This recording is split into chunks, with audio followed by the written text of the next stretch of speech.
Bago ko po simulan ang ating kwento ngayong araw, ay gusto ko lamang po sanang humingi ng maliit na pabor. Kung pwede lang po sana na pakisubscribe po ng aking munting channel. Dahil para po sa akin ay napakalaking bagay ng pag-subscribe po ninyo. At sinisigurado ko po na babalik sa inyo ang napakalaking blessings.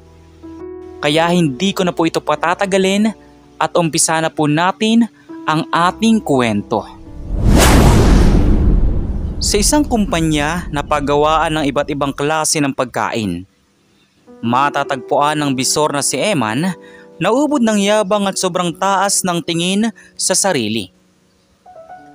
Madami sa kanyang inis na mga empleyado dahil sa pangit nitong pag-uugali. Hindi lang kasi basta ito mayabang, kundi sip-sip din sa mga manager ng kumpanya. Dahilan upang palagi siyang pag-usapan ng mga empleyado. Grabe talaga yang si Sir Eman. Nagsumbong na naman kay manager. Sinumbong ba naman si Mark na kesyo wala daw ginagawa sa trabaho at tamad daw. Halos hindi na nga natigil kakatrabaho itong si Mark. Tapos sisiraan niya pa. Grabe talagang ugali niyang bisor natin na yan. Naiinis na sabi ni Harold, isa sa mga empleyado. Alam niyo ba, kahit ako, punong-puno na din ako dyan. Kung di ko lang kailangan ng trabaho, matagal ko nang sinapak yung bisor na yun. Sobrang yabang kasi. Akala mo kung sino mag-aasta dito, empleyado lang din naman siya. Sabi naman ng isa pa na si Rodolfo. Naku, hayaan nyo na siya mga pare. Hindi naman ako matatanggal sa trabaho. Binigyan lang ako ng memo ng HR dahil first offend pa lang naman daw. Nakangiti nitong sabi sa dalawa. Pero Mark, hindi kasi pwedeng ganyan na lang. Wala ka naman kasi talagang ginawang kasalanan. Tsaka bakit ganun yung bisor natin na yun? Pilit ka talaga niyang pinasama sa office. Dapat nangangatwiran din kasi tayo. Hindi yung pinapabayaan na lamang natin, yung pag-uugali niyang gayon. Namimiyasa na kasi. Di na napigilan ang pagkainis na sabi ni Harold. Tama na mga pre, ang mahalaga ay hindi naman ako tanggal. Bumalik na tayo sa trabaho at baka makita pa tayo na nag-uusap-usap. Maisumbong na naman tayo. Ani ni Mark. Kung tutusin ay mali naman talaga ang ginawang pagsusumbong ng bisor na si Eman.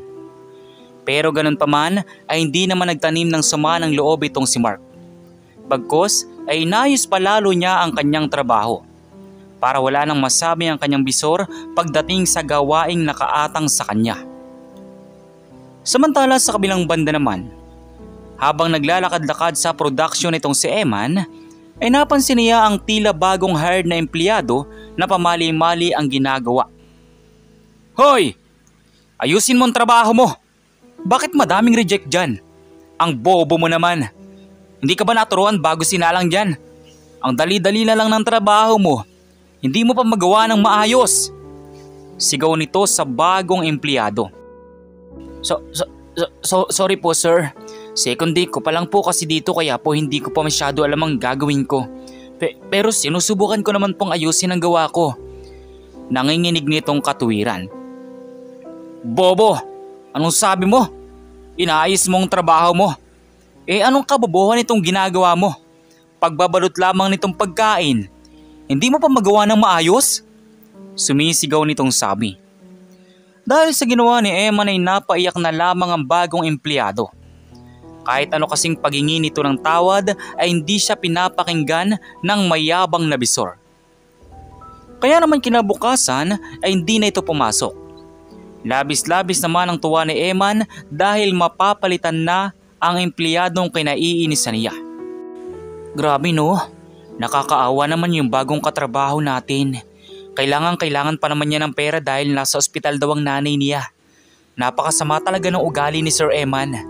Bakit naman niya ginawa yung ganong bagay? Alam niya namang bago lamang sa trabaho yung tao. Naawang sabi ng regular na empleyado na si Carr. Wala tayong magagawa pre. Ganon talaga ang ugali niya Tura naman ng isa pa. Samantala sa kabilang banda naman, pagkatapos ng lahat sa kani-kanilang trabaho ay nagpatawag ng meeting ang kanilang bisor.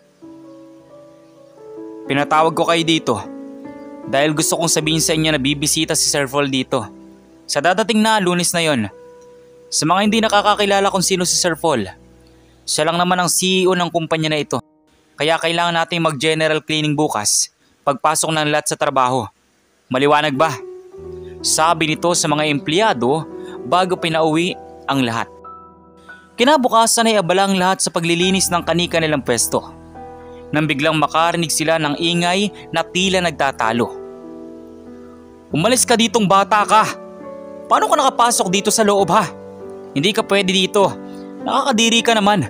Ang baho-baho mo. At dito ka pa talaga nagdala ng mga basura. Lumabas ka dito! Labas! Labas! Sigaw ni Eman sa kaawa-awang bata. Sorry po sir. Kung pumasok na po ako sa loob ng kantin, uhaw na po kasi ako at gutom na gutom. Baka naman po pwedeng makainom lamang po ako. Parang awa nyo na po. Pakikiusap ng bata. Nako, umalis ka bata. Pag sinabi kong umalis ka, umalis ka. Asan ba mga gwardiya sa labas? Bakit nakapasok itong mabahong bata na ito? Mga walang kwentang gwardiya. Ayaw ayusin ang mga trabaho. Diyos ko naman. Bilis! Palisin nyo na ito at baka dumating pa ang may-ari ng kumpanya. Sumisigaw nitong sabi. Parang awa nyo na po. Kahit kunting maiinom lamang po. Uhaw na uhaw lamang po ako. Parang awa nyo na po. Huwag po kayo mag-alala. Pag nakita ko na po ang mga magulang ko, babayaran ko po ang lahat ng yon. Mayaman po ako.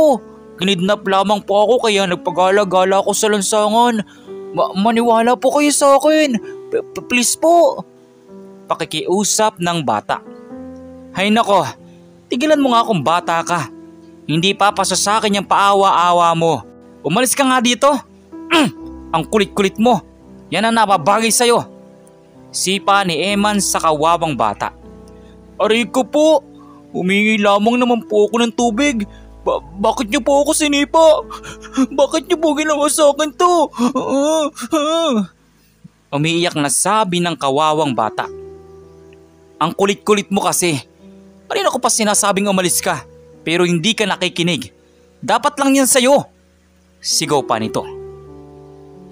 Maya-maya pa ay may tumigil na sasakyan sa labas ng kumpanya. Nakita ni Emma na bumaba mula doon ang may-ari ng kumpanya. Kaya naman dali-dali siyang lumabas ng kantin upang salubungin ito at magbigay galang. Pupunta muna ako sa labas. Yang bata na yan, kapitan niyong mabuti ha. Dahil hindi pwedeng makita ng may-ari yan dito sa loob. Malalagot ako nito sa manager. Pagbibiling niya bago tuluyang lumabas ng kantin. Maigpit naman hinawakan ng mga empleyado ang batang basurero para hindi makapanggulo. Ngunit nabitawan nila ito at nakatakbo papalabas ng kantin. Magandang araw po Sir Paul. Kinagagalak po namin nang makita kayong muli. Nakangiting sabi ni Eman, kasama ang ilang mga empleyado na bumati rito. Magandang araw sa inyong lahat. Gusto ko sanang... Naputo lang sasabihin nitong si Sir Paul nang bigla siyang yakapin ng batang gusgusin. Sir, kayo po bang may-ari nitong kumpanya? Parang awa niyo na po. Pahingi po ako ng maiinom. Pagmamakaawa nito. Hindi lang naman ni Emma ng bata at pinagsabihan. Bata, magbigay galang ka naman sa boss namin. Tingnan mo yung suot mo ang dumi-dumi. Tapos yayakap ka kay Sir Paul. Alis ka dyan. Sabi ni Eman habang hinihila ang bata. Huwag niyo po ako hilahin. Nakikiusap po ako. Gusto ko lang pong humingi ng tubig. Uhaw na po kasi ako. Parang awa niyo na po. Pakikiusap pa nito. Dahil doon ay nagsalita ang CEO. Bitawan mo ang bata. Tubig lang naman palang hinihingi. Bakit hindi niyo pa naibigay kanina? Tanong ng may-ari. Di naman nakasagot ang lahat at binigyan na lamang ng maiinom ang kaawang bata. Habang umiinom ito ay pinakatitigan ng CEO na si Paul ang mukha nito. Para kasing pamilyar sa kanyang bata kaya hindi niya naiwasan na tanungin ito. Tagasan ka bata? Bakit ka napunta dito sa company ko? Ano ang pangalan mo? Kuryosong tanong ni Sir Paul. Ako po si Diego. Kinidnap po kasi ako ng mga hindi ko kilalang tao dahil gusto po nilang tubusin ako ng mga magulang ko ng 1,000,000 piso. Pero sa kabutihang palad po, nakatakas po ako. 7 araw na po akong nagpapagala-gala sa kalsada dahil hindi ko din po alam ang papauwi sa bahay namin. Sigurado po akong nag-aalala na sina daddy at mami. Tura ng batang si Diego. Teka, parang kilala kitang bata ka. Anong apelyido mo? At ano ang pangalan ng nanay at tatay mo? Tanong ng may-ari. Si mami po, Giselle po ang pangalan niya. Tapos si daddy naman po, Justin po ang pangalan. Sagot ng bata. Nanlaki naman ang mata ng may-ari sa narinig. Hindi siya maaaring magkamali. Dahil kapangalan ng mga magulang nito ang isa sa mga investor ng kanilang kumpanya. Anong apelyido ng mga magulang mo? Natatarantanan nitong sabi. Carriedo po ang apelyido ko at ng mga magulang ko po. Tura nito. Halos mataranta itong may-ari dahil sa kanyang narinig. Agad itong nag-utos sa ilang empleyado na bigyan ng madaming pagkain at may inom na tubig ang misteryosong bata. Naguluhan naman ang lahat sa naging kilos ng may-ari. Tarantang-taranta kasi ito at tila hindi alam ang gagawin sa bata. Samantala matapos makakain ng bata ay pinapaliguan na ito ng may-ari ng kumpanya at pinabihisan ng maayos bago tumawag sa isang numero. Sir Justin, maaari po ba kayong pumunta sa company ko? May magandang balita po ako sa inyo. Sabi ng may-ari sa kabilang linya. Sige Sir Paul. Pero hindi ako magtatagal dahil may malaki kaming problema ng asawa ko. Dadaan na lang kami dyan. Tutal, dyan din naman ang way namin. Papunta sa aming pupuntahan. Sabi nito sa telepono. Maya-maya pa ay may tumigil na isang mamahaling sasakyan sa harap ng kumpanya. Dali-daling bumaba mula sa sasakyan ang mag-asawa na mababakas ang pagiging elegante at mayaman nito. Sir Paul, good afternoon. Ano bang pag-uusapan natin? Agad na tanong ng lalaki. Sir, may gusto sana akong ipakita sa inyo. Gusto ko lang ipakumpirma kung hindi ako nagkakamali ng hinala. Kilala niyo ba yung batang yun? Nakangiting sabi ni Paul bago itinuro ang bata na nakaupo. Nasyak naman ang mag-asawa ng tila pamilyar sa kanila ang batang nakaupo. Agad silang tumakbo papalapit dito at laking gulat nila nang makilala ito. Walang iba kundi ang kanilang nawawalang anak na kinidnap. Walang salita, agad nilang niyakap ng pagkakahigpit ang bata. Nagulat naman ito sa ginawa ng mga ito, ngunit kalaunan ay napaiyak na din. Mami, Daddy, salamat po at nakita ko na kayo. Miss na miss ko na po kayo. Umiiyak nitong sabi.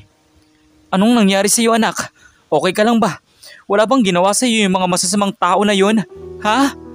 Natatarantang tanong na mag-asawa. Samantala sa kabilang banda naman, ang lahat ng kaninang mga empleyado ay nagulat sa mga sumunod na kaganapan. Dahil ang bata pala na pinapaalis ng kanilang supervisor ay walang iba kundi ang anak ng investor sa kanilang kumpanya.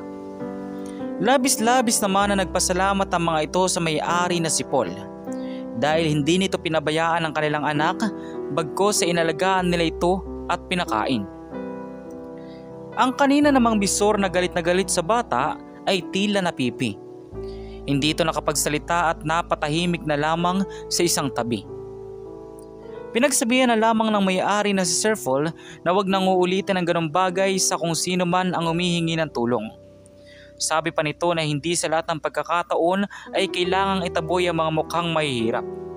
Bagkus ay tulungan na lamang ang mga ito sa abot ng makakaya kahit sa napakaliit na bagay man lang. Simula noon ay naging maayos na din ang naging pag-uugali ng bisor na si Eman. Dahil doon ay nakasundo niya ang lahat ng mga empleyadong dati ay galit na galit sa kanya. Sa kabilang banda naman, ang mga taong nang kidnap kay Diego ay nahuli at nakulong na din. At pare-parehong pinagdusahan ang kanilang kasalanan.